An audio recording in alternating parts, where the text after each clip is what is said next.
A very good morning, my dear students. In this video, we will learn about the layers of the atmosphere. But before we start our video, let me tell you the word atmosphere. Atmosphere means the earth is surrounded by a thin layer of gas which is known as your atmosphere. Means हमारी धरती के आसपास एक बहुत पतली सी एक चादर है जो जिसे हम कहते हैं atmosphere. This thin blanket of air is an integral and important aspect of planet. It provides us with the air we breathe and protect us from the harmful effect of the sun rays.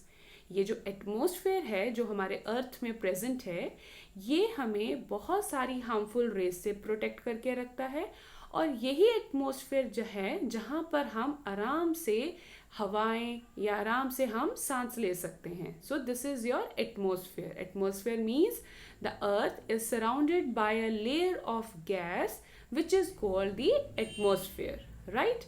Now the atmosphere, the layers of atmosphere are further divided into 5 layers on base of composition, temperature and other properties. हमारा जो अर्थ है वो आगे उसकी जो layers हैं atmosphere की वो 5 हिस्सों में बटी हुई हैं और ये किस बेसिस पे बटी हुई हैं? That is composition, temperature and all other properties, right? So in this video we will start learn from the layers of the atmosphere. Now as you can see in the image, I have draw here troposphere, then we have a stratosphere, then we have a mesosphere, thermosphere and the last we have your exosphere. Thermosphere, and here on the left side I have written altitude. Altitude means height. Altitude का meaning होता है height. तो हम इसमें देखेंगे कि हमारे height के हिसाब से जो एटमॉस्फेयर की लेयर्स हैं वो कैसे डिवाइडेड हैं. तो let's start with your first layer that is troposphere. is the lowest starting at the earth's surface and extend upward on average 10 kilometers. आप यहाँ पे देखेंगे मैंने 10 किलोमीटर्स लिखा है और ये हमारी फर्स्ट लेयर कौन सी हो गई? ट्रोपोस्फेयर हो गई. And all weather happens here, जितने भी वेदर कंडीशंस हैं, बारिश है, गर्मी है, सर्दी है, सब कुछ यहीं पर ही होता है, ट्रोपोस्फेयर में ही होता है. Because 99% of the atmosphere water is found here and as you move higher in the troposphere the air get colder. जैसे जैसे आप ट्रोपोस्फेयर से ऊपर की तरफ जाएंगे जो हवाएं हैं वो ठंडी हो जाएंगी, राइट? अब आप बिल्कुल ध्यान से देखिए ट्रोपोस्फेयर और स्ट्रेटोस्फेयर के बीच में एक बहुत पतली सी एक मैंने लाइन बनाई है that is known as your tropopause. जब हमारी एक लेयर फिनिश होती है और दूसरी लेयर स्टार्ट होती है तो उसके बीच में एक पोज आता है. तो जो उसके जो नीचे वाली लेयर है हमने उसके साथ उसको पोज करना है. सो इस लेयर में हम किसके साथ इसको पोज करेंगे? हम करेंगे इसको पोज ट्रोपोपोज के साथ. So that this layer is known as your tropopause. Now second layer we have a stratosphere. Stratosphere that is extend from the top of the troposphere to about 50 kilometers. The stratosphere contain the ozone layer.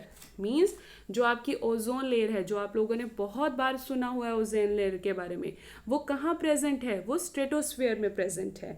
और इसका क्या काम है ozone layer का? It protect us and it observe heat energy, UV light and converting it into the heat, right?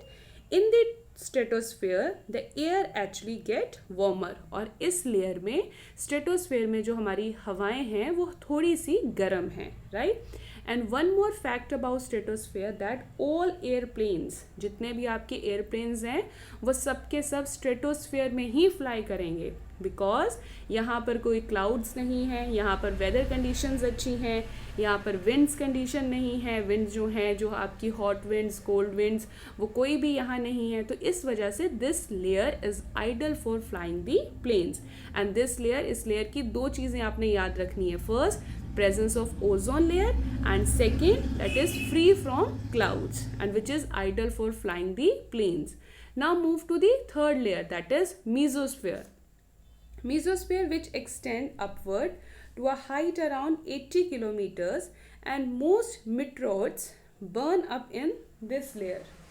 The mesosphere is the coldest layer of the atmosphere. सबसे ठंडी layer है ये. पूरे जितनी आपको लेयर्स दिखाई दे रही हैं इनमें से जो सबसे ठंडी लेयर है वो है आपकी मीजोस्फीयर, राइट. और ये जो लेयर है यहाँ पर बहुत सारे आपके मीटरॉइड्स जो हैं वो बर्न होते हैं.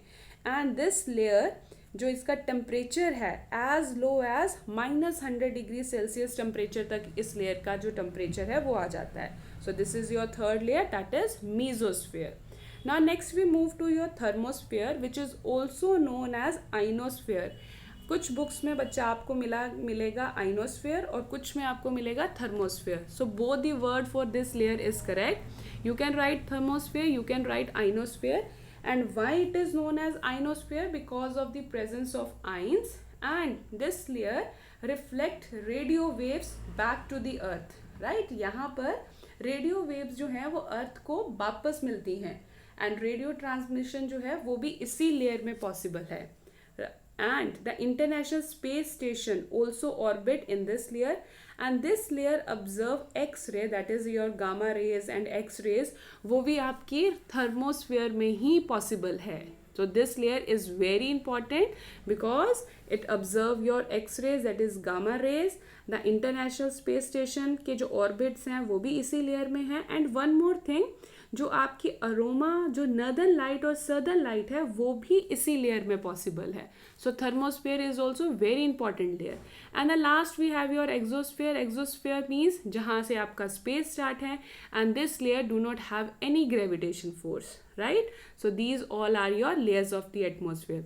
नाउ स्ट्रेटोस्फेयर और मेसोस्फेयर में जो पोज आएगा that is known as स्ट्रेटोपोज. Mesosphere और थर्मोस्फेयर में जो पोज आएगा that is known as mesopause. And thermosphere और एक्सोस्फेयर में जो पोज आएगा that is known as your thermopause, right. I hope you like this video.